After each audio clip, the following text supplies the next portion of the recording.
तो एक देव करुणी घ्यावा तेने विन जीवा सुख नोही एरती माईके दुःखाची जनती नाही आदि अंती अवसानी अविनाश करी आपुलिया ऐसे लावी मना पिसे गोविंदाचे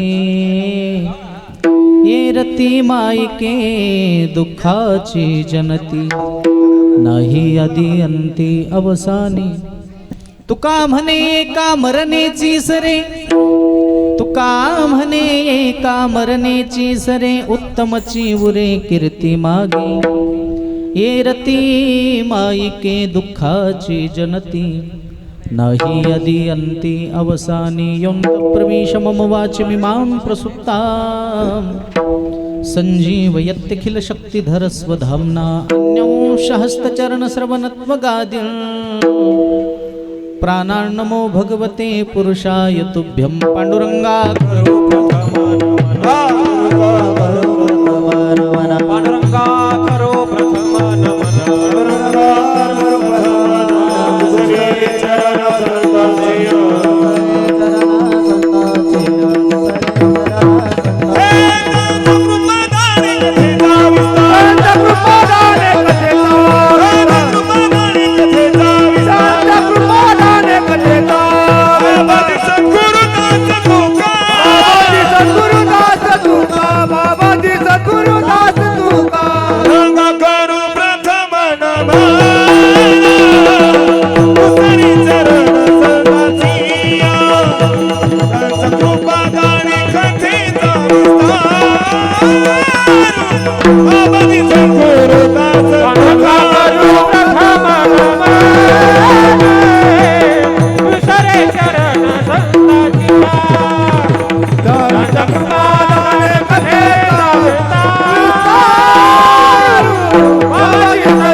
रम्यसिंहासनस्थं पदं भोजतेजस्फुरद्दिक्प्रदेशं विधीन्द्रादिदेवैः सदा स्तूयमानं समाधिस्थमूर्तिं भजे ज्ञानदेवं नमो सद्गुरु तुकया ज्ञानदीपा नमो सद्गुरु सच्चिदानंद रूपा नमो सद्गुरु भक्त कल्याण मूर्ति नमो सद्गुरु भास्करा पूर्ण कीर्ती आता अभिनव वाग्विलासिनी जे चातुर्यार्थ कला कामिनी शारदा विश्वमोहिनी नमिली मिया मनोजवं मारुततुल्यवेगं जितेन्द्रियं बुद्धिमतां वरिष्ठं वातात्मजं वानरयूथ मुख्यं श्रीरामदूतं हे दुःख भाजन मारुती नारायण हे दुःख भाजन मारुती नारायण सुनो मेरी पुकार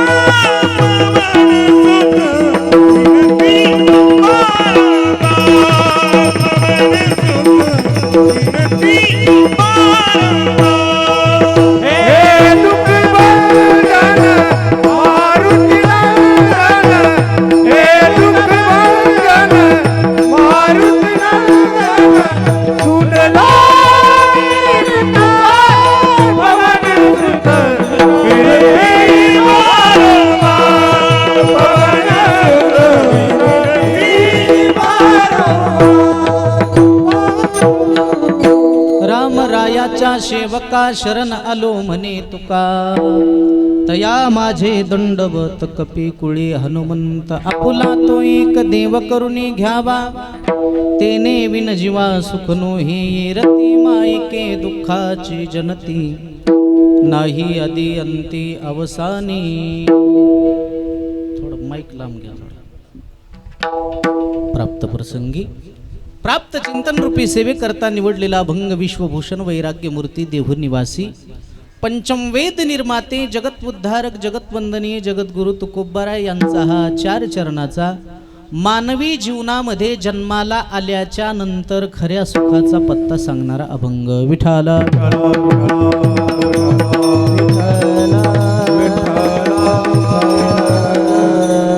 अभंगावर बोलण्यापूर्वी थोडासा परिहार. कैलासवासी राघोजी रामभाऊ केदारे यांच्या प्रथम वर्ष श्राद्धाच्या निमित्तानं आयोजित केलेला हा ज्ञानदान अन्नदान सोहळा. कार्यक्रमाचे आयोजक संयोजक विनीत त्यांचे तीनही चिरंजीव श्रीमान पाराजी राघोजी केदारे, श्रीमान शिवाजी राघोजी केदारे व श्रीमान श्याम राघोजी केदारे व समस्त केदारे परिवार. या परिवाराने सुंदरसं कार्यक्रमाचं केलेलं आयोजन नियोजन, कार्यक्रमाच्या अनुषंगाने जमलेली सर्व आदरणीय वंदनीय महाराज मंडळी, गुणीजन मंडळी, भजनी मंडळी, श्रोते मंडळी, माता भगिनी, महाराष्ट्रातील सुप्रसिद्ध गायनाचार्य, भजन सम्राट, उत्कृष्ट कीर्तनकार आमचे पंकज महाराज थोरे असतील, महाराष्ट्रातील उत्कृष्ट गायनाचार्य भजन सम्राट आमचे माऊली महाराजही आहेत, भजन सम्राट आमचे आसाराम महाराज आहेत, भजन सम्राट आमचे गणेश महाराज आहेत, निवृत्ती महाराज आहेत, गावातलेच मृदंगाचार्य आपल्या गावचं भूषण मंजा भाऊ महाराज आहेत, त्याचबरोबर कीर्तनाला ज्यांची उत्कृष्ट साथ संगत आहे असे मृदंगाचार्य सुदर्शन महाराजही आहेत आणि आदरणीय वंदनीय पंडित महाराज डाके यांच्या संस्थेतील सर्व काही विद्यार्थी मंडळी आज उपस्थितीत आहेत.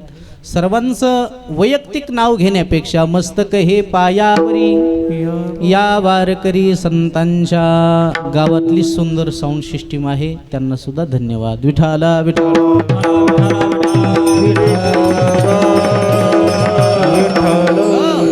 ज्याचा ज्याचा जन्म झालेला आहे त्याचा एक दिवस मृत्यू होणार आहे. ज्याच्या जीवनाचं बारसं झालं त्याच्या जीवनाचं एक दिवस तेरसं होणार आहे. आया है सो जाएगा राजा रंक फकीर, कितने सिंहासन चढ़ चले, कितने हो जंजीर हो, कितने हो जंजीर. मृत्यूच्या बाबतीमध्ये वशिलेबाजी चालत नाही, कशालाही वशिला चालल. मरण कोणाला चुकलंय का? माणूस किती दिवस जीवन जगला हे महत्वाचं नाही, माणूस जीवन जगला कसा हे महत्वाचं आहे. जायचंय ते सगळ्यालाच. हम रहे ना मोहब्बत रहेगी, दास्ता अपनी दुनिया कहेगी, नाम रह जाएगा आदमी का, क्या भरोसा है इस जिंदगी का, क्या भरोसा है इस जिंदगी का. मुखात घास घालेपर्यंत गॅरंटी नाही. घास गिळी सत्ता नाही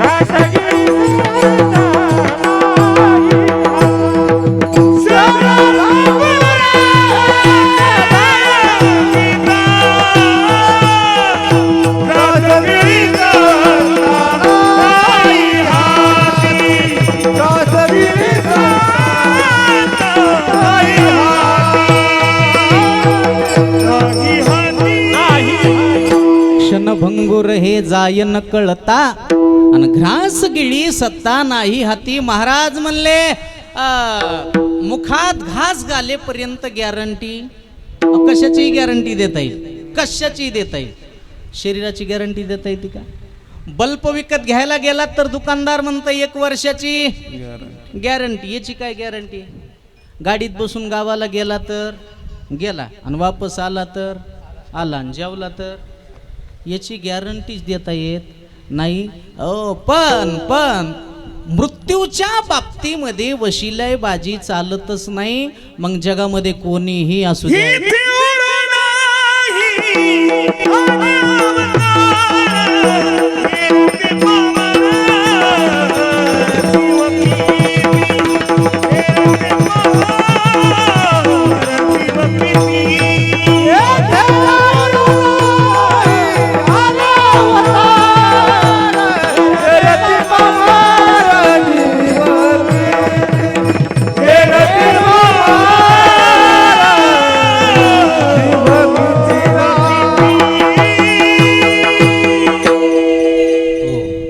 या ठिकाणी श्री हरिभक्तीपरायण आमचे जिवलग मित्र संस्थापक अध्यक्ष ज्ञानेश गुरुकुल मानवतचे आमचे श्री हरिभक्तीपरायण पंडित महाराज डाके गुरुजी. गुरुजींचंही आगमन आहे. गुरुजीमुळंच मी उशीर आलो, दुसरं काही कारण नाही. त्यानं फोन करून सांगितलं म्हणून अर्धा घंटा लेट आलो. पंकज महाराज मायाकडे काही गुन्हा नाही. मयाना म्हणून खापर फोडायलेत घेण्या देण्यात. या ठिकाणी आमचे रोडे संतही आहेत, आमचे नानाही आहेत. सर्वांना वंदन करतो. विठाला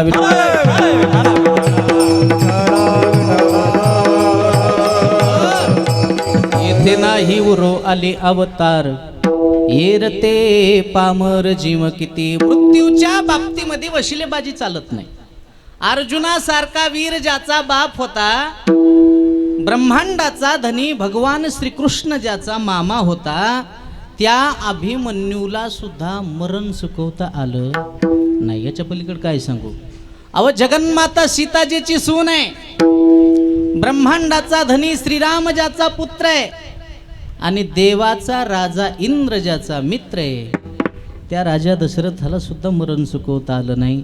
4 पुत्र त्या दशरथा अंतकाळी, एकही नव्हता. अंतकाळाच्या वेळेस राजा दशरथाला पाणी पाजायला कोणी नव्हतं. ही देवाच्या बापाची अवस्था आहे. मग तुमच्या आमच्या बापाचं कुठे घेऊन बसलात? विठाला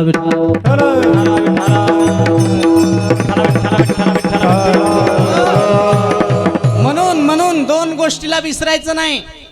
एक, मृत्यूला विसरायचं नाही, आणि दुसरी गोष्ट मरेपर्यंत जगवणाऱ्या परमेश्वराला कधी विसरायचं नाही. आणि तुम्ही आम्ही जरी मृत्यूला विसरलो, तुम्ही आम्ही जरी काळाला विसरलो, महाराज म्हणले काळ आपल्याला विसरला नाही. घडी घडी काळ वाटया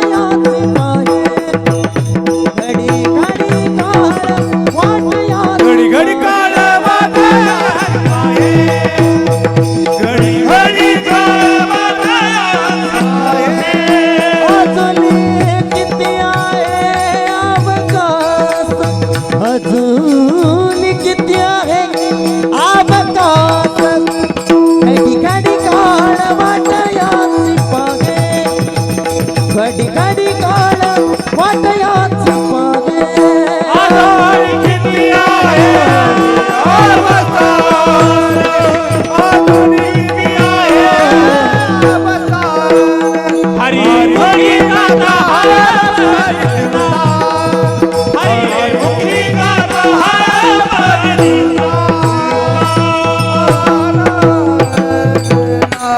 घडी काळ वाट याची पाहे, अजून किती आहे अवकाश. सारखी काळ आपली वाट पाहतो.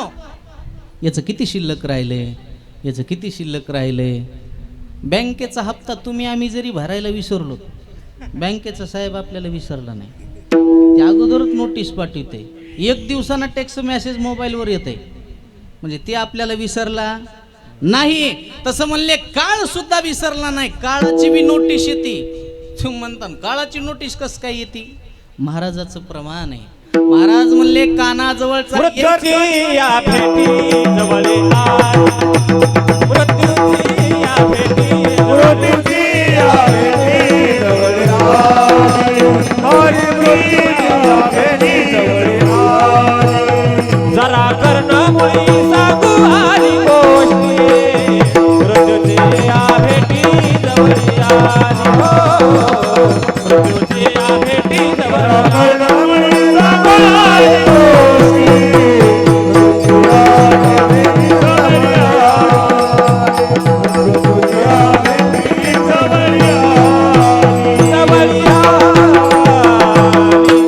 जरा कर्णमुळी सांगो आली गोष्टी.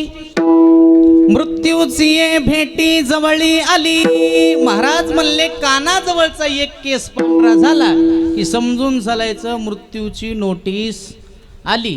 आणि हे सरासरी कोणाच्या ध्यानात येत नाही.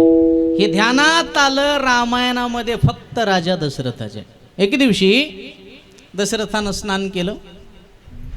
आरशात बघून डोक्यात मुकुट घालणार तेवढ्यात राजा दशरथाचं लक्ष गेलं. राजा म्हणला, अरे माझ्या कानाला जाऊचा एक केस पांढरा झाला. आता मला मृत्यूची नोटीस आली. मला आता जगून तरी काय करायचंय, राहून तरी काय करायचंय.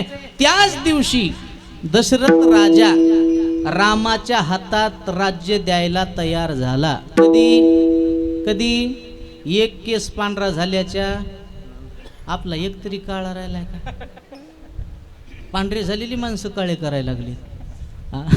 हो, पण ते नियम आहे महाराज. आपल्या पायाची चप्पल मुलाच्या पायाला येऊ लागली की कोण्या बापानं हळूहळू हळूहळू प्रपंचाच्या बाहेर पडलं पाहिजे. देवाला विनंती केली पाहिजे, देवा उपकार झाले तुमचे, बरवे झाले आजीवरी. नाही पडिलो मृत्यूचे आहारी, वाचोनी आलो येथवरी. उरले ते हरी तुम्हा समर्पण. अशी विनंती देवाला करावं. विठाला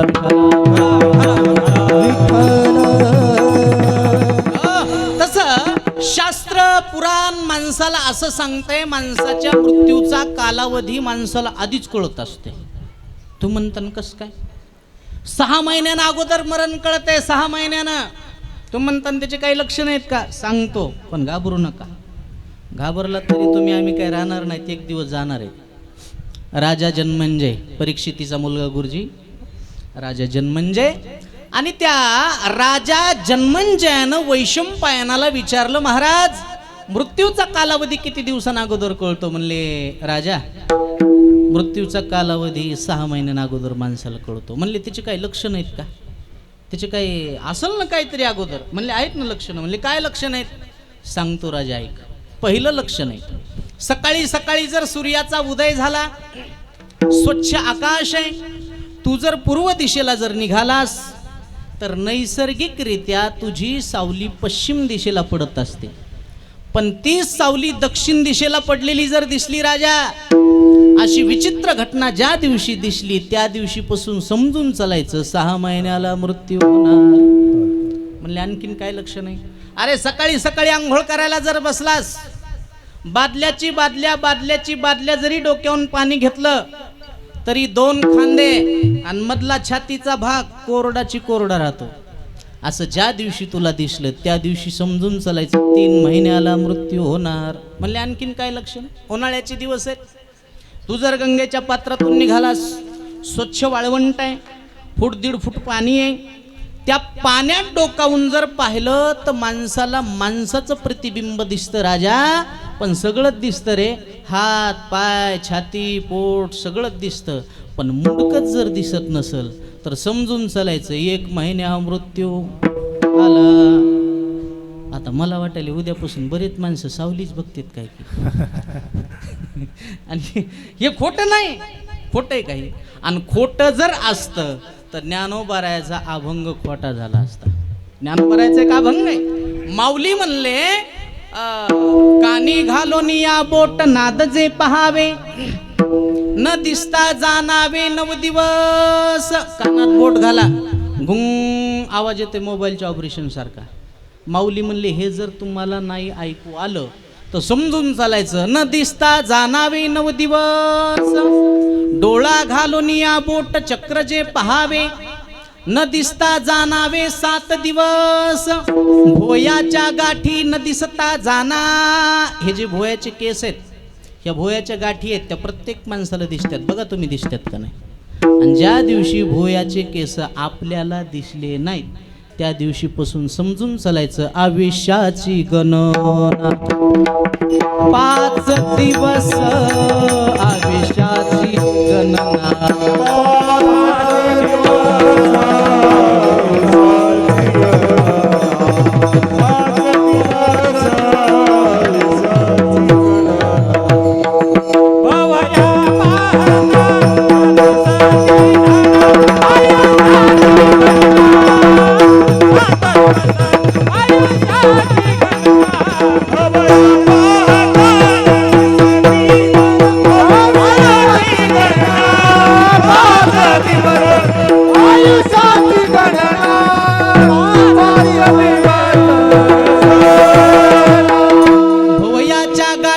दिसता जाना आयुष्याची गणना 5 दिवस. मी गाथा वाचलाय, तुम्ही मोबाईल बघायला. हा म्हणले आयुष्याची गणना 5 दिवस, 5 दिवसात मृत्यू होणार आहे, हे लक्षण. आता शेवटचं लक्षण आहे, नाकाचा शेंडा जर नाही दिसला, मनातेची दिनी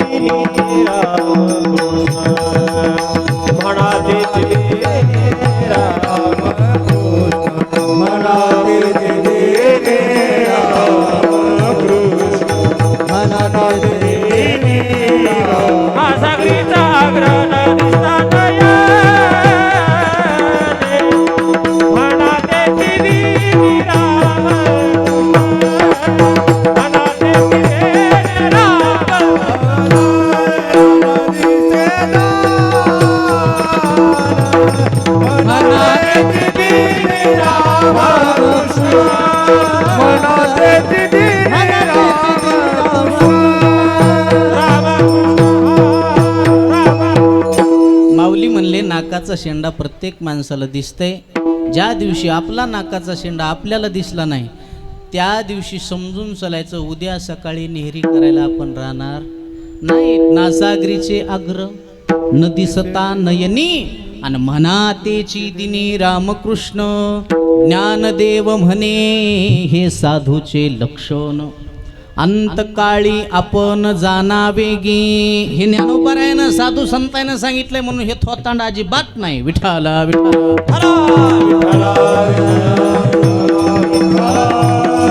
म्हणून 2 गोष्टीला विसरायचं नाही, मृत्यूला विसरायचं नाही, आणि मरेपर्यंत जगवणाऱ्या परमेश्वराला कधी विसरायचं नाही. का विसरत असतील लोक? तुकोबाऱ्यानं खेद व्यक्त केला. का रे नाठविशी कृपाळू देवासी, पोषितो जगाशी एकला तो. म्हणून बाबा हो, 2 गोष्टीला विसरू नका, परमेश्वराला विसरू नका.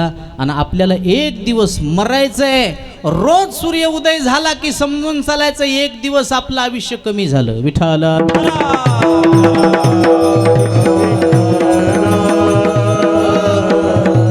म्हणून मानवी जीवनामध्ये आल्याच्या नंतर कोणतंच धन सोबत येत नाही. परमार्थ नावाचं धन सोबत आल्याशिवाय राहत नाही. परमार्थ हे महाधन जोडी देवाचे चरण. परमार्थ सोडून कितीही तुम्ही धन कमवा, धन मिळविले कोटी संगे,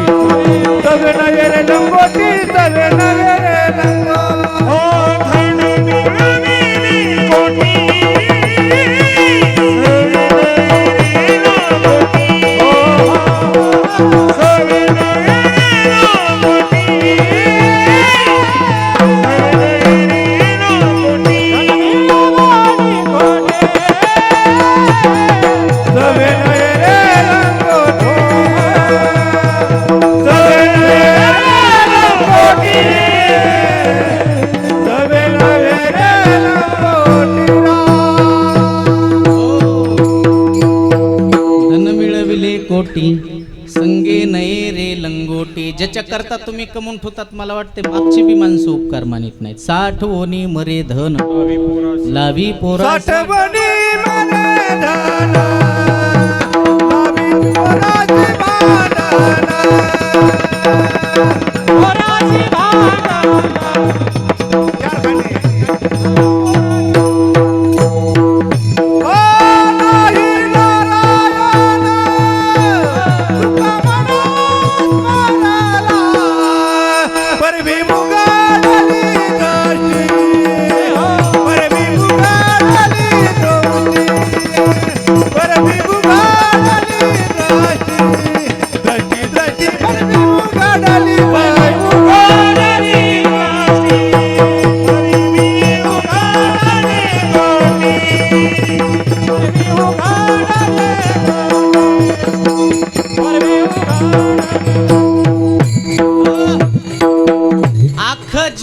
श्रीमंत होण्यासाठी प्रयत्न करते. तुम्हाला कोण सांगितलं माणूस श्रीमंत झाला म्हणजे सुखी होत असतो?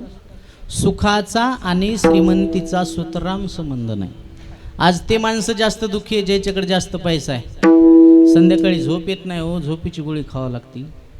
आमच्या गरीबाला दिवसभर शेतात काम करते, संध्याकाळी पडलं की झोप लागते. निस्ती झोप येत नाही, घोर घोर झोप येते. हां, आणि कोणाला घोरता येते का? जे बिनघोर आहे. हां, ज्याला कोणताच घोर नाही त्यालाच घोरता येत आहे, कोणाला भी घोरता येत नाही. आमिर के जीवन में जितना महत्व सोने की चैन का होता है, उतना ही महत्व गरीबों के जीवन में चैन से सोने का होता है. म्हणून श्रीमंतापेक्षा गरीब माणसं सुखी आहेत. काय नाही तर काय काय माणसं लय हवा असते कमवण्याची. या 4-5 वर्षात आम्ही एवढे घरं पाहिलेत. एक जणानं 3 कोटीचा बंगला बांधला, वास्तू शांतीला मोह कीर्तन ठुलं. मी तिथे गेले, अभंग घेतला. निरंजनी आम्ही बांधिले घर, किंवा दया क्षमा शांती तेथे देवाची वसती. काय काय बोलायचं ते मी बोललो. कीर्तन झालं. माणूस म्हणला, महाराज चला घर पाहायला. मी आलं, पाहिलं पत्रिकेवर.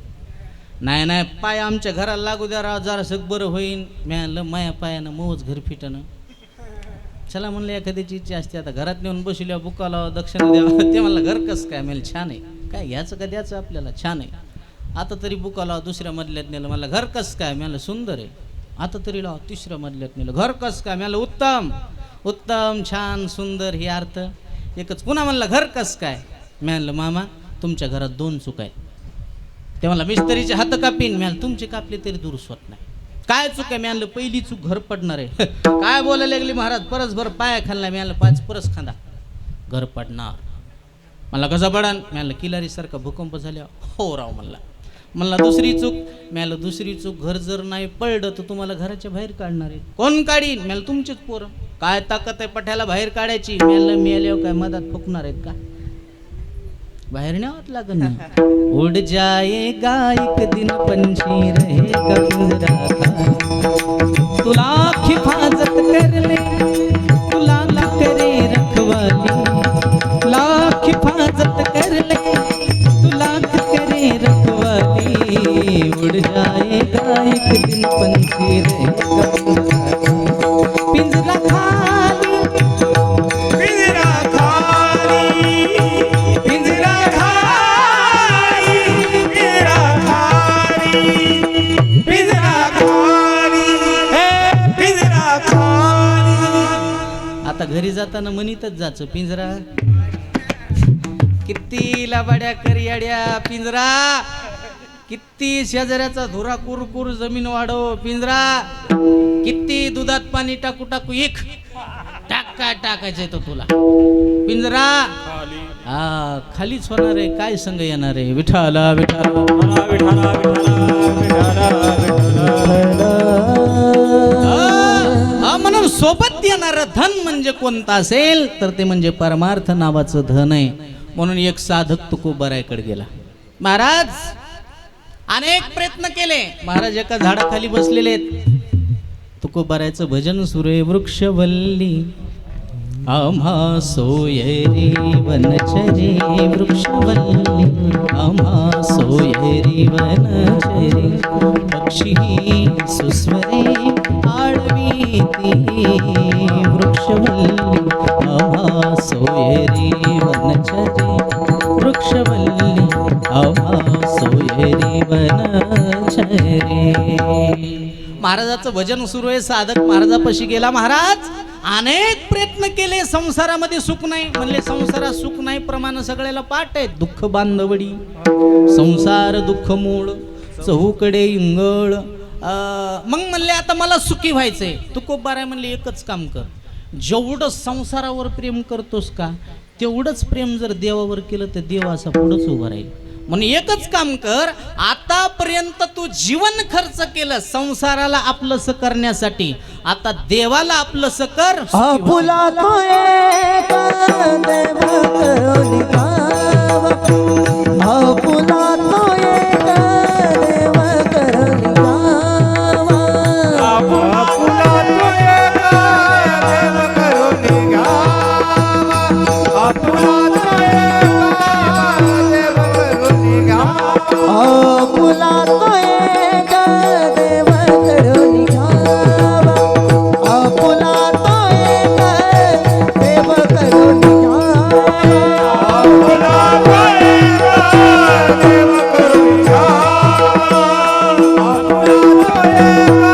देव करुणी घ्यावा तेल विनाची वासुक नोहे तेल विनाची वासुक नोहे तेल विनाची वासुक नोहे राती माई गे दुःखाची जनिती हे राती माई गे दुःखाची जनिती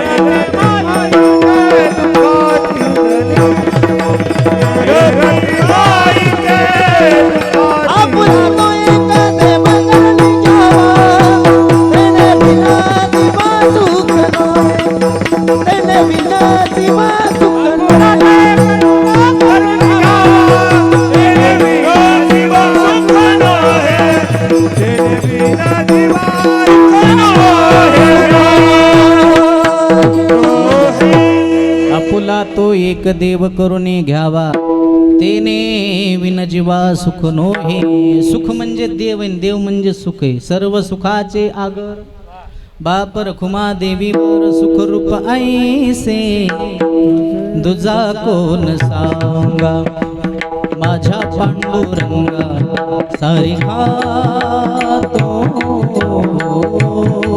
म्हणून त्या देवाला आपलंस करून घ्या त्या देवाला जर आपलंस केलं तेने विनजीवा सुख नोहे ज्यांनी ज्यांनी देवाला आपलंस केलं ती माणसं सुखी झाली विठाला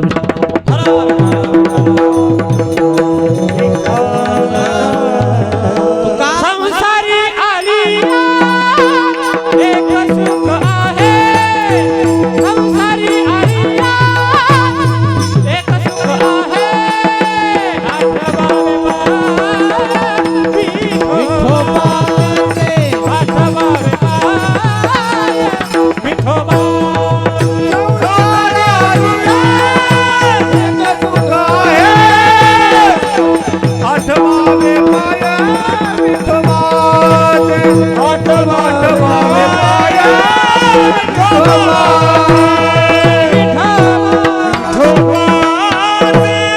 संसारा आलिया एक सुख आहे आठवावे पाय विठोबाचे ते म्हणजे फक्त देव आहे कोण देवाला आपलंस केलं अनेक भगवत भक्त आहेत एक कथा सांगतो भजन करा विठाला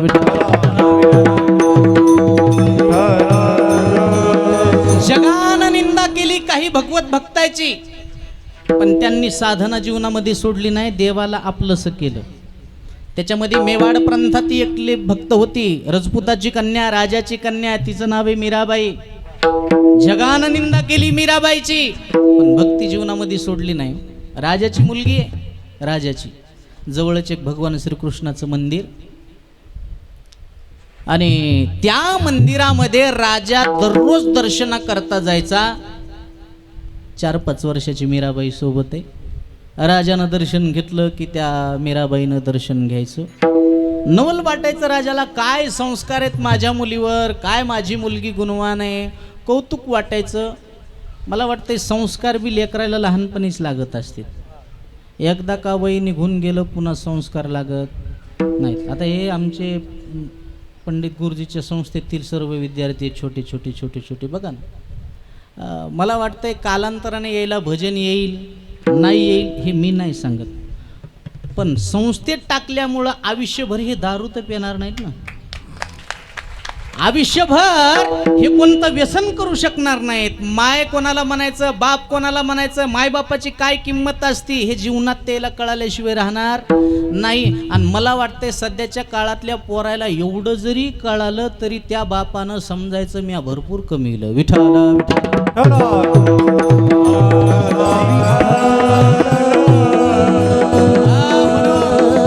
म्हणून संस्कार महत्वाचे म्हणून संस्कार नाही तर सध्याच्या काळात संस्कार राहिलेत नाही मला एक जणांना घरी चहा प्यायला नेलं आणि पोराला बोलून घेतलं बाबा इकडे सांग ना वाट किती ते म्हणलं ना वाट 52 बाप तर त्याच्यापेक्षा गेलेला होता त्यानं खिशातून 200 रुपये काढे म्हणला जाय गोळ्या खाय बिस्किट काय ऐश कर मी म्हणलं पोरग चुकीचं उत्तर द्यायला आणि तुम्ही 200 रुपये देतात, मुस्काड्यात द्यायला पाहिजे. ते म्हणलं पोरग तू आहे का मग? मी म्हणलं तूच. म्हणलं मग तू शांत बस. मी म्हणलं कसं काय? ते म्हणलं आमच्या खोडी आम्हाला माहीत असतात. मी म्हणलं कसं काय? ते म्हणला महाराज ते आता पोस्तोर ना वाटतं 35 म्हणत होतं, पैसे देऊ देऊ 52 वर आणले. जाते 100-200 म्हणलं, आणखीन माता पोरग 72 वर येते. शिक्षकानं विद्यार्थ्याला उठीला, ओट पाण्यात राहणाऱ्या 5 जलचराची नावे सांग. ते म्हणला बेंडूक. मास्तर म्हणला 1 बरोबर आला, आणखीन 4 सांग. ते म्हणला त्याची माय, त्याचा बाप, त्याचा भाऊ, त्याची बहीण. मास्तराला तर अटॅकच आला. 8 दिवस पोरग शाळेत गेलं नाही म्हणून 9व्या दिवशी मास्तर घरी गेला. मास्तर घरी आलेला पोराच्या आजानं बघितला ना, आजा म्हणला पाप्या मास्तर घरी आलाय, लप लप लप. पाप्या म्हणला बाबा तुम्हीच लपा. आजा म्हणला मला लपाय सांगतोस? ते म्हणला सांगितलंय मास्तरा मग आजा मी आलाय. 8 दिवस मी शाळेत येणार नाही. म्हणून लेकरायला चांगले संस्कार द्या. मला वाटते आपल्या घरातल्या माय माऊलीनं घरातले 4 कामं कमी करा गड्या, पण आपल्या घरातल्या चिमुकल्याला या देशाचा चांगला नागरिक घडवणं हे तुमच्या हातात आहे, हे ध्यानात ठेवा. नाही तर आता संस्कृती एवढी बिघडी, 1.5 वर्षाच्या पोराला माय लेकराला मोबाईल खेळायला द्याली. 1.5 वर्षाच्या कट्ट्याला.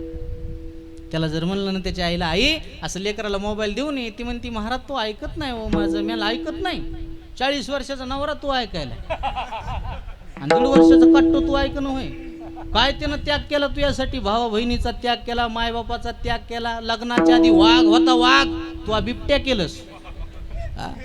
आणि 1.5 वर्षाचा कट्ट तू ऐकत नाही. विठाला विठाला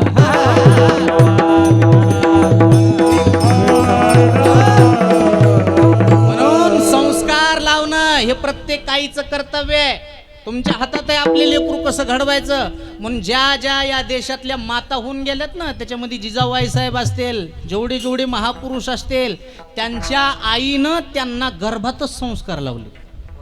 ज्या वेळेस आई गरोदर होती त्यावेळेस गरोदर अवस्थेमध्ये ज्ञानेश्वरीचं पारायण केलं, महाभारत वाचलं, कीर्तन ऐकलं, भागवत कथा ऐकली, रामकथा जर ऐकली तर येणारी संतती, होणारी संतती निश्चित भाविक सात्विक आल्याशिवाय राहणार नाही. ती जर माय सध्याच्या काळात व्हॉट्सअप, फेसबुक, इंस्टाग्राम जर बघत असेल, आता पुढचं बोलत नाही. विठाला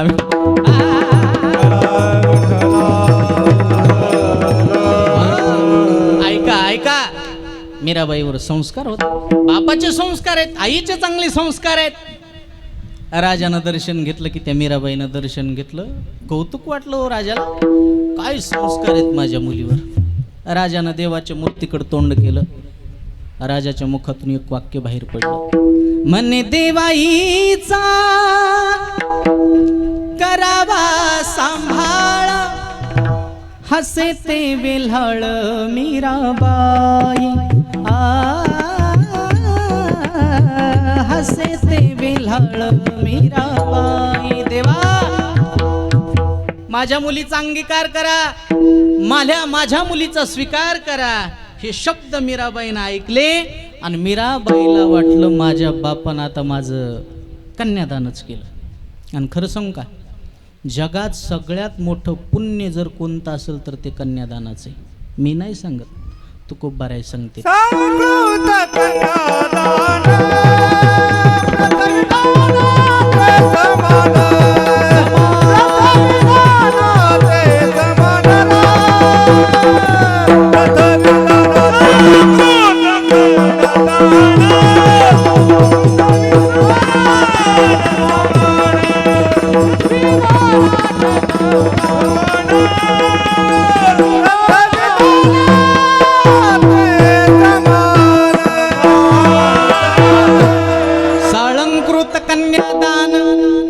पृथ्वी दानाच्या समान. तुकोबार आहे म्हणले, एक मुलगी दान देणं, एक कन्या दान देणं म्हणजे पृथ्वी दान दिल्याचं पुण्य मुलीच्या बापाला लागतंय. म्हणून कधीच मला वाटतंय जेवढी मुलगी बापावर प्रेम करते तेवढा मुलगा करत नाही हो. बरं आणखीन तुम्ही लक्षात घ्या, तुमची मुलगी बाहेर शिकायला असू द्या, तुमचा मुलगा बी बाहेर शिकायला असू द्या, ज्या वेळेस तुम्ही मुलाला फोन करता त्यावेळेस मुलगा एकच म्हणते, बाबा मला पैसे पाठवून द्या. मुलीला फोन करा बरं, मुलगी एकच म्हणते, बाबा तुम्ही जेवण केलं का? म्हणजे मुलीचं लक्ष बापाच्या पोटाकडं असतं आणि मुलाचं लक्ष बापाच्या नोटाकडं असतं. कोण जास्त प्रेम करते? उतारवयामध्ये थकतान, तुम्हाला उठता येणार नाही, बसता येणार नाही, नाका तोंडात माश्या जात्यान, तुमच्या जवळ कोणी येणार नाही.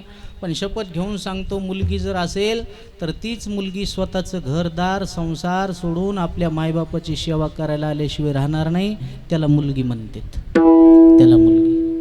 आणि त्याच मुलीला तुम्ही पोटात मारायला लागलात. मी माफी मागून बोलू का? आताच्या बायका पुतना राक्षसिनीपेक्षा बेकार आहेत. तिनं बाहेरले मारले, ह्या पोटातलेच मारायला लागल्यात. याच्या पलीकडे काय सांगायचं महाराज? जगा सर्व तुम्ही एकच वाक्य घरी घेऊन जा.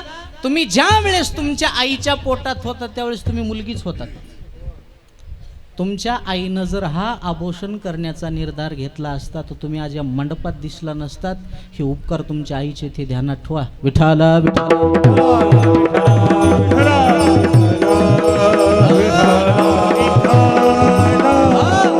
मला वाटतं हे पाप कुठंतरी बंद व्हायला पाहिजे. जाऊ दे, ह्याच्याकडनं का बघू, पुरुषानं तरी हा निर्णय घेतला पाहिजे. ह्या मनीतच असत्यात, पण आपल्या हातात आहे ना.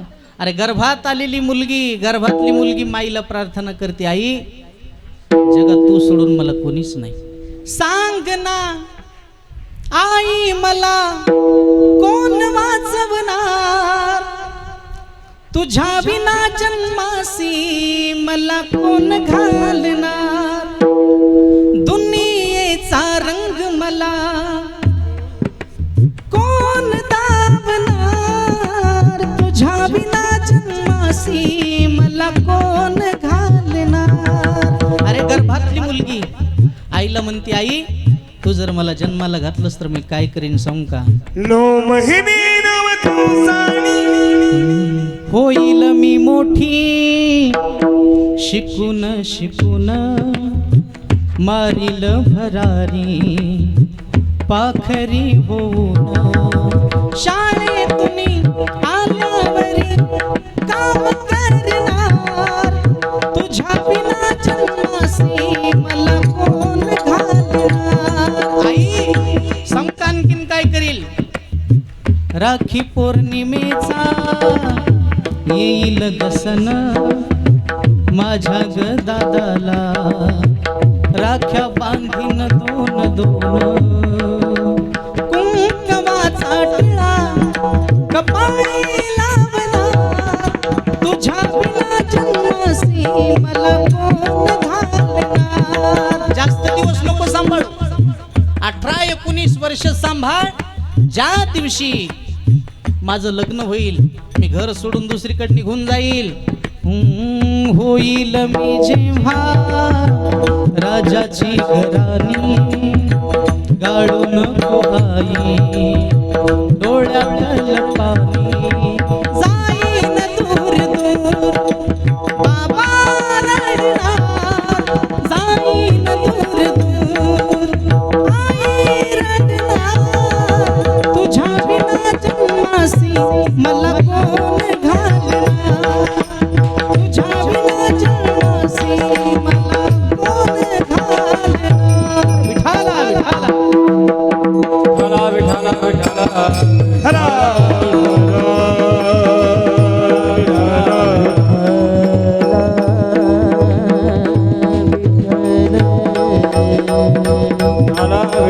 विठाला विठाला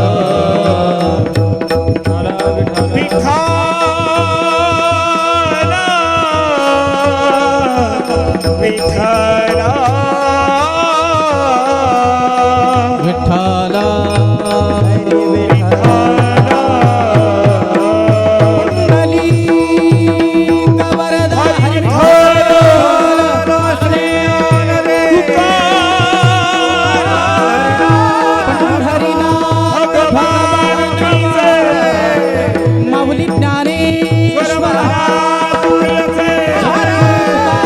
महाराज की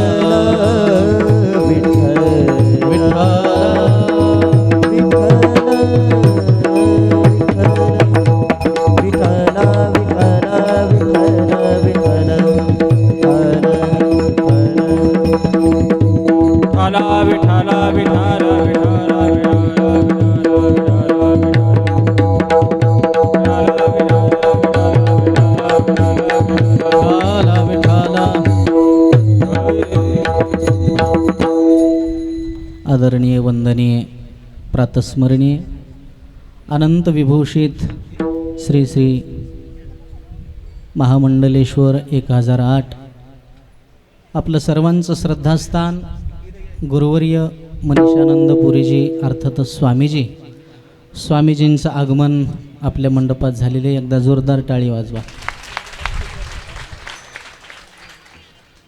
स्वामीजी म्हणजे आमच्या लेकराला आशीर्वाद देणारी माय आहे.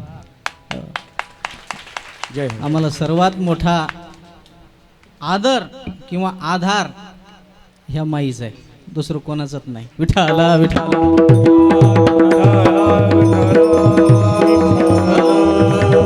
स्वामीजी कीर्तनाला येऊन बसतात म्हणजे ज्ञान ऐकण्यासाठी नाही, आपलं लेकरू आहे.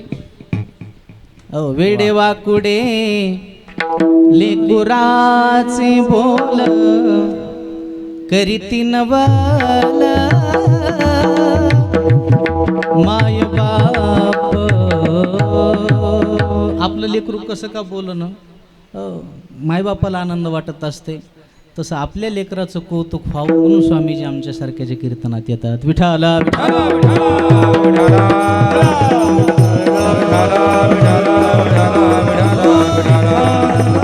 मला वाटतं देवाकडं माऊलीकडं आता एकच प्रार्थना आहे. जसा स्वामीजीचा आता पाठीमागं सोहळा झाला तसा शताब्दी सोहळा या डोळ्यानं पाहता यावा एवढीच माऊलीच्या चरणी प्रार्थना आहे. आमचं आयुष्य कमी झालं तरी चालतंय पण आमच्या स्वामीजीला आयुष्य लाभावं. विठाला विठा.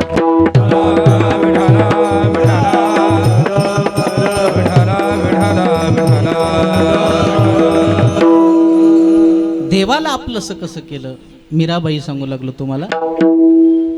मीराबाईला वाटलं माझं कन्यादान माझ्या वडिलांना केलं. त्या दिवशीपासून सारखं मीराबाई भजन करू लागल्या. पांडुरंग ध्यानी पांडुरंग म्हणी जागृती स्वप्नी पांडुरंग सारखं भजन करायचं मीराबाईनं. गावातली लोक निंदा करू लागले. म्हणले ती वेडी झाली, पागल झाली. सारखं लोक सुद्धा मला तर वाटतंय ज्या दिवशी लोक तुमची निंदा करतील, ज्या दिवशी कोणीतरी पाठीमागं तुम्हाला वाईट म्हणते, त्या दिवशी समजून चालायचं कुठंतरी आपली प्रगती सुरू झाली. लोक चांगल्याची चर्चा करतात, वाईटाबद्दल बोलायला लोकांना वेळच नाही. ज्या झाडाला फळं फुलं जास्त असते त्यालाच लोक जास्त धोंडे मारत असतात. चांगल्या माणसानं कधीच थांबायचं नाही. मला तर वाटतंय निंदक नावाचा माणूस आपल्यावर उपकार करत असतो. जेवढा निंदक आपल्यावर उपकार करतो तेवढे उपकार जगात कोणी करू शकत नाही. किती उपकार करतो सांग का. आपली निंदा करून आपलं सगळं पाप तो स्वतःच्या डोक्यावर घेतो, स्वतः नरकात जातो आणि आपल्याला स्वर्गात पाठवतो. सांगा एवढे उपकार कोणी करील का. असो ऐशे खळ दयाचे ओंकार करते पातकाची धुनी बोल न घेता. असो ऐशे खळ दयाचा ओंकार करते पातकाची धुनी बोल न घेता सावणी.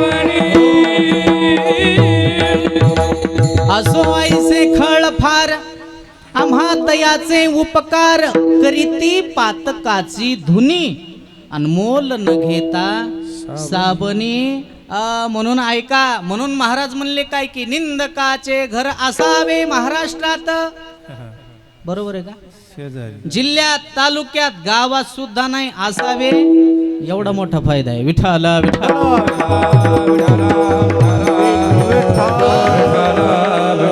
मीराबाईची निंदा करू लागले, पागल झाली, वेडी झाली. पण मीराबाईनं भजन बंद केलं नाही. सारखं भजन करायची मीराबाई सारखं. राजाला वाटलं आता आपल्या मुलीचं लग्न लावून द्यावं. राजपुत्र पाहण्यासाठी गेला. मीराबाई घरी आल्या. आईला प्रश्न विचारला, आई बाबा कुठं गेले. अगं मीरा तुझं लग्न करायचंय. मीराबाई म्हणले, आई पुनर्विवाह करणार आहेत का माझा. म्हणजे लग्न झालं का. 8वा तो दिवस. मला ज्या दिवशी बाबा मंदिरात घेऊन गेले आणि त्या दिवशी शब्द दिला म्हणे देवाईचा करावा सांभाळ, त्या दिवशीपासून पतीच्या स्वरूपात मी कृष्णाकडे पाहते. आता जीवनात दुसरा पती करू शकत नाही. बापाला सांगितलं, बाबा तुम्ही एखाद्या मुलासोबत माझं लग्न लावून देणार, एक दिवस मुलगा मरणार आणि आयुष्यभर मला कुंकू पुसून रडत बसावं लागणार बाबा. त्यापेक्षा जीवनामध्ये मी एकच पती असा पाहिलाय. वरिली सावळी परब्रह्म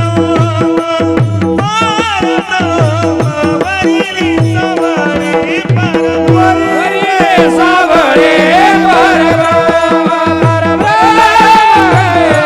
वरिले सावळे परब्रह्म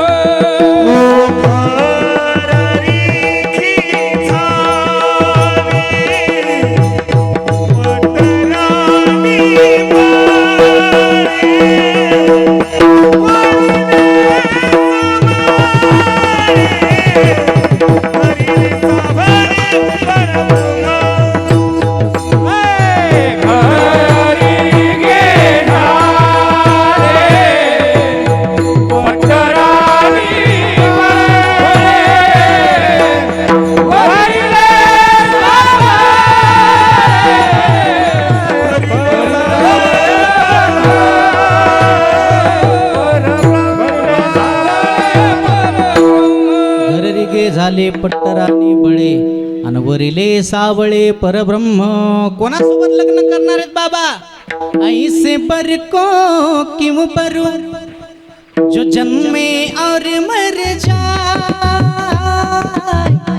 बरबरा गोपाल जी मेरे जुड़ो अमर हो जाए, मेरे जुड़ो अमर हो जाए.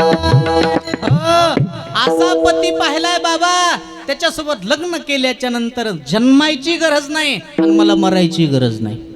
राजाला वाटलं आता मुलगी ऐकत नाही. राजानं विषाचा प्याला दिला. विष का प्याला राजाजीने भेजा आणि पिपत पिपत मीरा हासी रे. भीती वाटली का? चिंता वाटली का? नाही वाटली.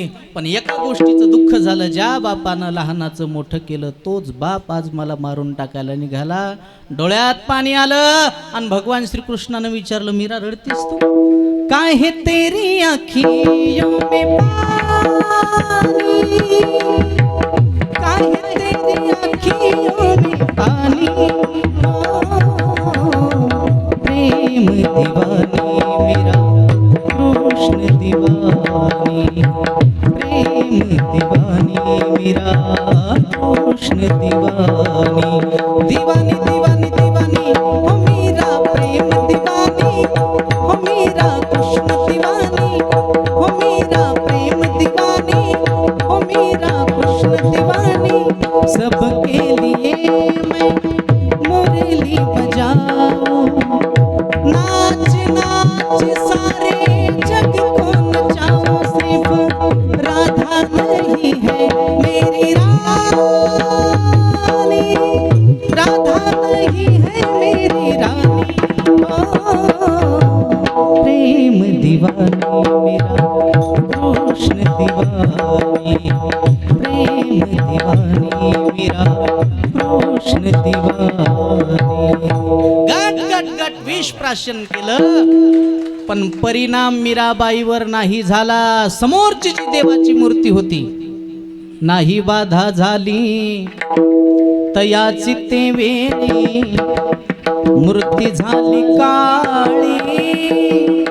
देवाची मूर्ती काळीझर झाली, काळीझर. विष प्राशन केलं मीराबाईनं, पण ते विष, ते दुःख देवानं स्वतःच्या अंगावर घेतलं. धावे चाले मागे मागे सुख दुःख साहे अंगे.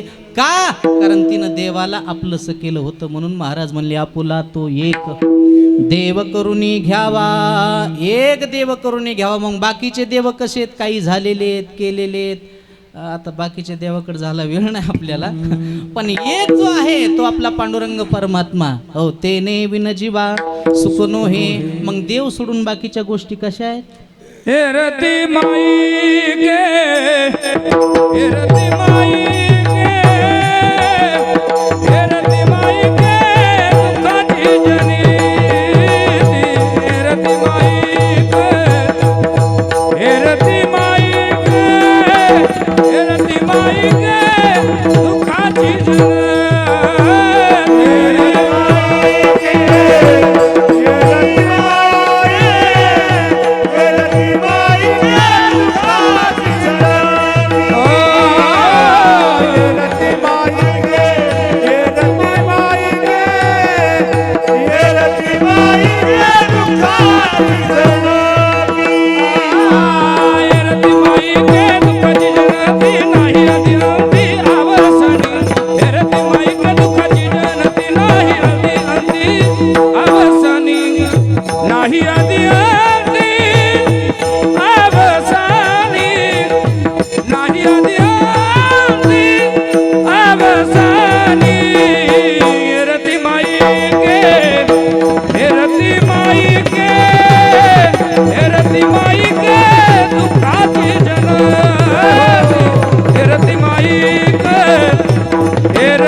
मायके दुःखाची जनती नाही आदी अंती अवसानी. देव सोडून या जगामध्ये सर्व ओतप्रोत दुःख भरलेलं आहे. मग सुख शोधायचं असेल तर फक्त देवापाशीच आहे. म्हणून संसार करूनही आपल्याला परमार्थ करता येतो. संसारी असावे असोनी नसावे आणि भजन करावे वेळोवेळा. काही काही माणसाला अहंकार असते, माझ्यासारखा संसार म्हणला कोणीच करू शकत नाही, वेडी कल्पना आहे. महाराजांनी एके ठिकाणी सांगितलं, माणसापेक्षा चांगला संसार पशुसुद्धा करते. संसार तर सोडून द्या, मला वाटतं निसर्गाचा अंदाज सुद्धा देवानं माणसापेक्षा जास्त कोणाला दिलाय? पशु पक्षाला. यावर्षी किती पाऊस पडणार आहे 4 महिन्यां अगोदर ते झाडावरच्या पक्षाला कळते. वाचलेलं आहे मी. झाडावरच्या कसं कळत आहे? उन्हाळ्याच्या दिवसामध्ये दाट पाल्याच्या झाडावर जर पक्षी खोपे करायला लागले की समजून चालायचं यावर्षी पाऊस काळ भरपूर आहे. काटेरी झाडावर जर खोपे करायला लागले की समजून चालायचं यावर्षी दुष्काळ आहे, अंग भिजण्या इतकाच पाऊस पडणार आहे. हे कळत आहे कोणाला? पक्षाला. ते सुगरण नावाचं पाखरू पाहिले का? त्याचं नावच सुगरण आहे. ते कोण्याही झाडावर खोपं बनत नाही. त्याची पसंतीची हुडी गोड आहे. झाड विहिरीच्या काठाला असावं, त्या झाडाच्या फांद्या विहिरीत लोंबलेल्या असाव्या आणि विहिरीत लोंबलेल्या फांदीला सुगरण पाखरू खोपा तयार करतो. एकही जुन्या गवताची काडी आणत नाही. खोपा हिरवागार का दिसतंय? कारण नवीन गवताच्या काड्यात 4 महिने पिले त्याच्यामध्ये राहणार आहेत. 2 फुटाचा खोपा तयार करते, 1.5 फूट जागा वरी सोडते आणि खालच्या साईडला मध्ये जायचा दरवाजा करते. वरच्या साईडला का केलं नाही? त्याचं डोकं एवढं भारी आहे. वरून जर एखादा सरपटणारा साप फांदीनं जर आला, त्यानं जर पिलं खाण्याचा प्रयत्न केला तर त्या सापाला 1.5 फूट खाली वाकावं लागावं, तोपर्यंत त्याच्याच वजनानं साप खाली पडतो. हे डोकं कोणाचं? सुगरण पाखराचं. त्याच्या चोचीमध्ये मुगाच्या डाळीच्या दाण्या इतका एक मातीचा खडा बसते. पण दिवसभर मातीचा खडा गोळा करणार, सुपारी एवढा गोळा बनवणार, त्याचा चिखल करणार, खोप्याने मध्ये नेऊन बसवणार. पुन्हा तेच पाखरू सायंकाळच्या वेळेस बाहेर पडणार, चमकणारं काजवा नावाचं किडू पकडून नेणार आणि त्याच्यामध्ये खुपसून देणार. रात्रभर पिल्याला ट्यूबलाईट सारखा उजेड. लाईट बिल भरायचंही टेन्शन नाही आणि लाईट जायचं सुद्धा टेन्शन.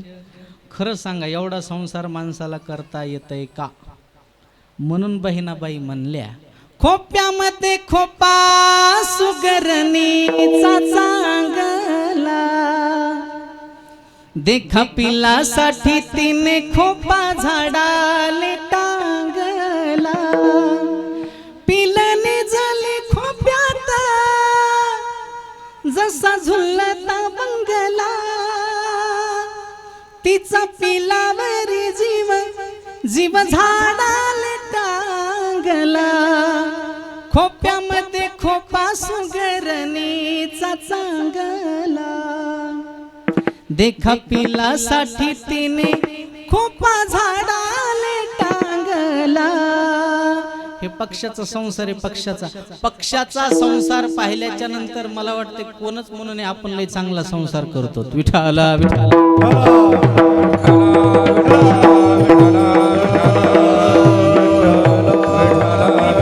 म्हणून हे सगळं थोतांडे बाबा आपल्यापेक्षा चांगला संसार पशुआदिक करतात. म्हणून आपल्याला देह दिलाय कशासाठी? देवे दिला देह भजना गोमटा, तो या झाला फाटा बाधिकेचा. म्हणून महाराज म्हणले, बाबा अतिरिक्त आयुष्य घालवण्यापेक्षा एरती माईके दुःखाची जनती नाही आदी अंती अवसानी. म्हणून अविनाशी परमात्म्याला आपलं सुख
लावी मना पिसे गोविंदाचे.